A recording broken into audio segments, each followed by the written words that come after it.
of the nation. Kung dati ang mga isnabero o namimiling taxi driver lang ang inirereklamo, ngayon idinadaing na rin ng ilang commuter ang pag-cancel ng booking ng ride-hailing app o TNVS. Nakatakda ng maglabas ng utos ng Transportation Department kaugnay riyan, pati na sa surge pricing. May report si JP Soriano. May mga bumiyahe ng jeepney sa unang araw ng 3-day transport strike ng Manibela. Hirap pa rin ang ilang commuter sa Quezon City, Parañaque, Las Piñas, Caloocan, Marikina at Maynila. Sabi ng transport group, 80% ng Metro Manila ang naparalisa dahil sa tigil pasada nila. Maibalik yung ating 5 years na prangkisa at makarehistro po tayo. Imbis po na ipambayad na lamang namin, doon sa mga renewal nito, pinagmumulta pa po kami. Barya-barya lamang po ang kinikita ng ating mga kasamahan.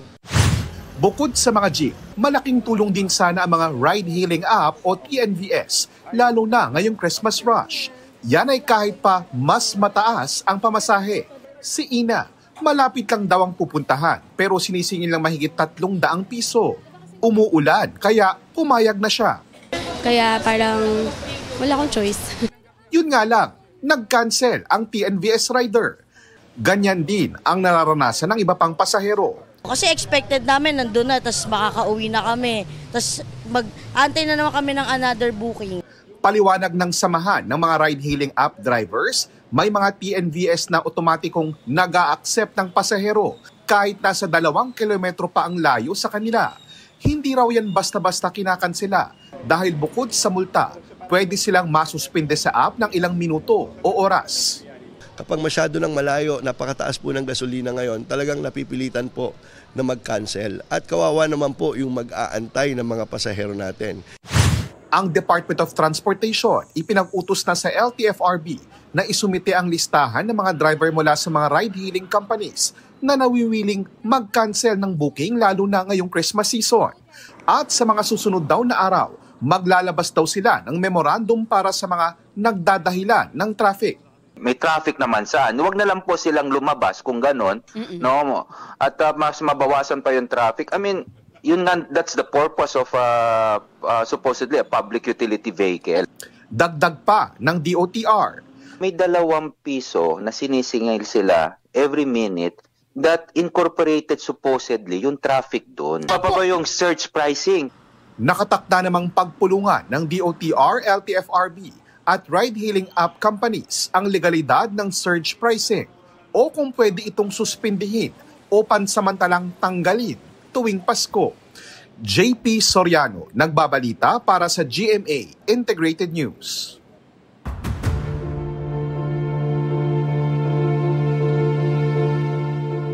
Hindi na hinintayin ng contractor na si Sara Diskaya ang pag-issue ng arrest warrant laban sa kanya na ayon sa Pangulo ay lalabas na sa linggong ito. Voluntaryo siyang sumuko sa NBI. Sumuko naman sa Pasig Police ang pamangkin niyang kapwa-akusado sa anomalya sa flood control project. May report si John Consulta. Inaasahan na rin nating lalabas ang warrant of arrest na ni Sara Diskaya itong linggong ito. At ang anunsyong yan ni Pangulong Bongbong Marcos, inunahan na ng contractor na si Sara Diskaya. Naka-face mask siya na dumating sa NBI headquarters sa Pasay City. Kasama niya ang abogado at kaanak.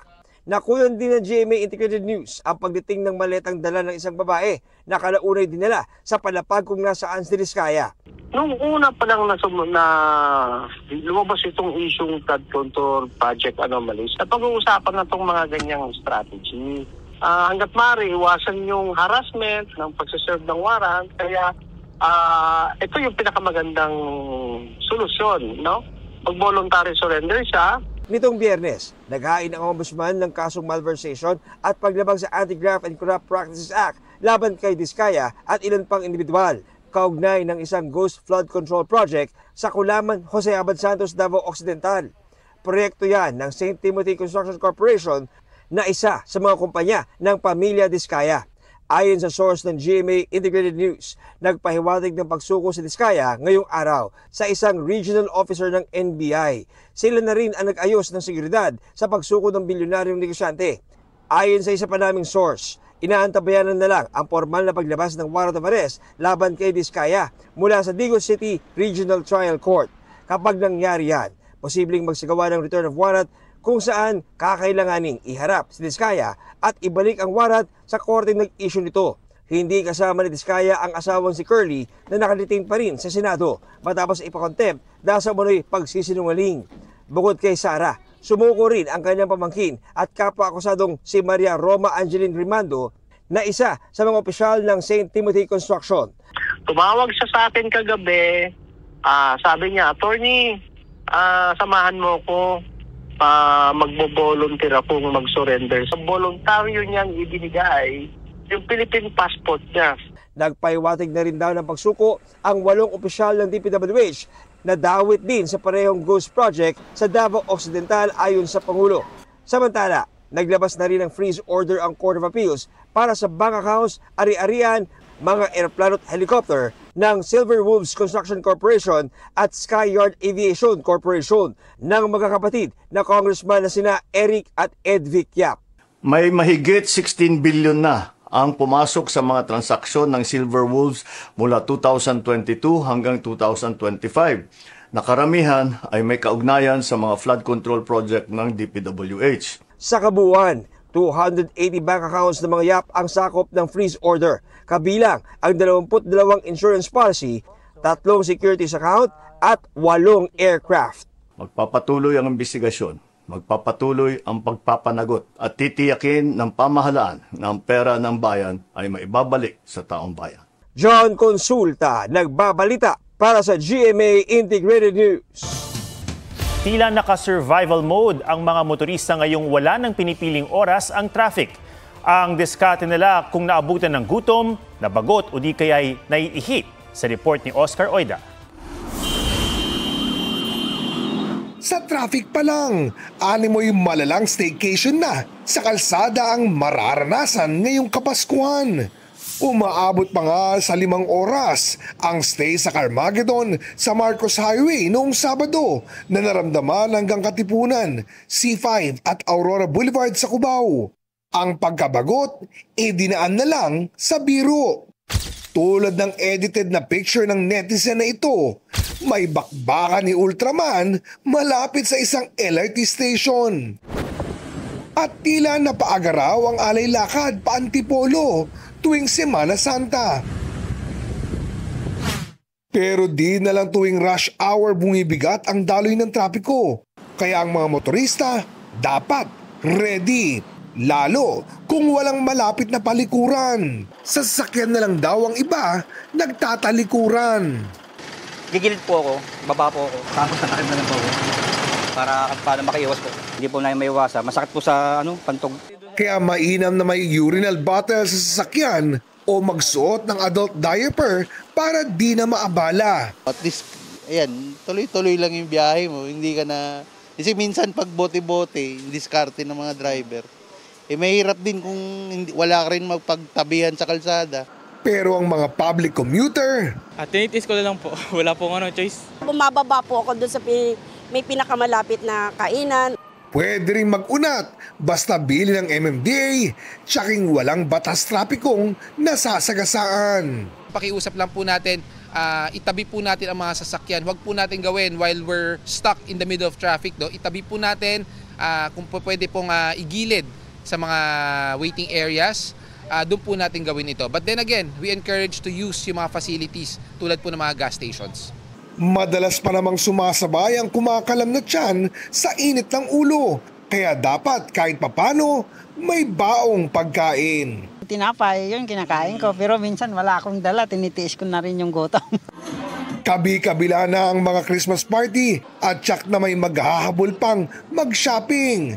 Kaya para maibsan ang traffic at di matulad nitong Sabado, nakipagbulong ang MMDA sa LGU ng Marikina, Pasig, Cainta at Antipolo para sa pagbabawas ng volume at obstruction sa Marcos Highway, pati na ang pagsasaayos ng mga U-turn slots. We will study some adjustments sa U-turn slots to harmonize yung iba't ibang oras ng mga truck ban hours ng iba't ibang LGUs doon.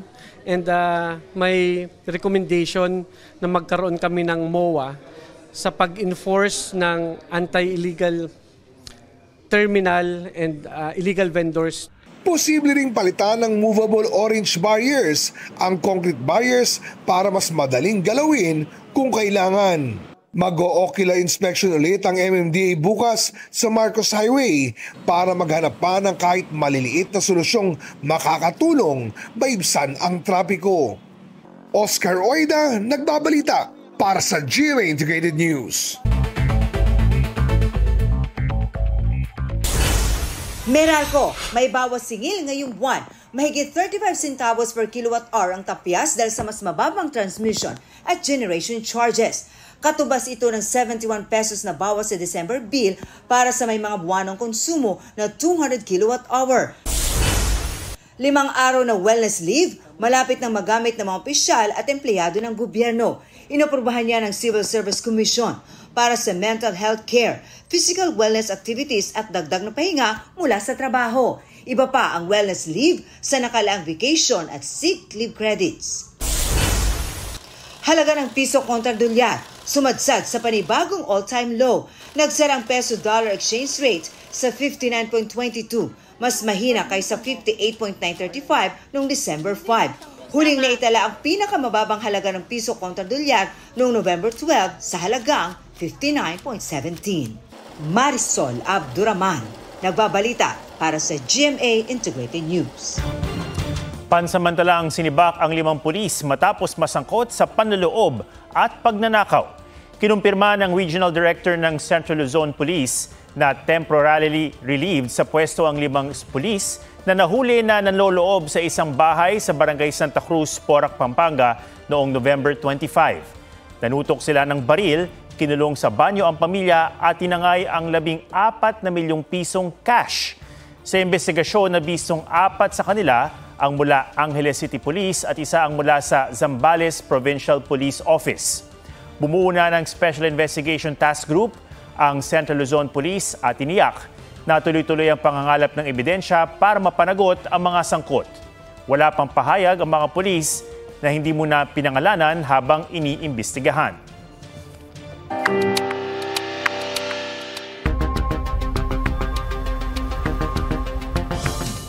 Inirekomenda ng Justice Department na kasuhan ng kidnapping with homicide at kidnapping with serious illegal detention ang negosyanteng si Charlie Atong Ang, kaugnay ng mga nawawalang sabungero. Dawit din ng 21 iba pa, kabilang ang ilang opisyal ng pulisya. May report si Sandra Aguinaldo. 10 counts ng kasong kidnapping with homicide ang iminungkahi ng Department of Justice na ihain laban sa negosyanteng si Atong Ang at sa 21 iba pa. Kabilang din sa listahan ng mga pinakakasuhan ng ilang opisyal ng pulisya, kabilang sina Lieutenant Colonel Ryan J. Orapa, Police Major Philip Almedilla at iba pa. May hiwalay pang 16 counts of kidnapping with serious illegal detention ang inirekomendang isampa laban kina Ang, Orapa, Almedilla at ilang John Does o hindi pa nakikilala mga pulis sa grupo ni Orapa. Ayon sa DOJ, isasampa ang mga kaso sa iba't ibang regional trial court kabilang na ang Lipa City sa Batangas at sa Santa Cruz at San Pablo sa Laguna. Ibig sabihin, binigyang bigat ng panel of prosecutors ang mga testimonya ng whistleblowers na sina Julie Dondon Patidongan at mga kapatid na sina Elaki Matose. Pati na ang salaysay ng isa pang tauhan ni Ang na si Gleer Codilla. Matatandang itinuro ni Patidongan si Ang bilang mastermind sa pagdukot ng mga nawalang sabungero mula 2021 hanggang 2022 sa iba't ibang lugar sa Bulacan, Maynila, Laguna at Batangas. Sinabi pa ni Patidongan, pinatay na raw ang mga sabungero at itinapon sa Taal Lake. Tinawag naman ng abogado ni Ang na depektibo at hindi patas ang rekomendasyon ng DOJ. Maghahain daw sila ng motion for reconsideration. Sinusubukan pa ng GMA Integrated News na makunan ng pahayag ang iba pang mga inirekomendang kasuhan. Sandra Aguinaldo nagbabalita para sa GMA Integrated News. Para naman sa kaanak ng mga nawawalang sabongero, ang desisyon ng DOJ ay pagkilala na may naganap na krimen. Pero hindi pa raw tapos ang laban hanggat wala pang hatol at hanggat hindi pa napapanagot ang lahat. 16 na araw na lang, Pasko na. Pinailawan na ang Eiffel Tower sa Paris, maging iba pang tourist destination abroad. Silipin sa report na ito.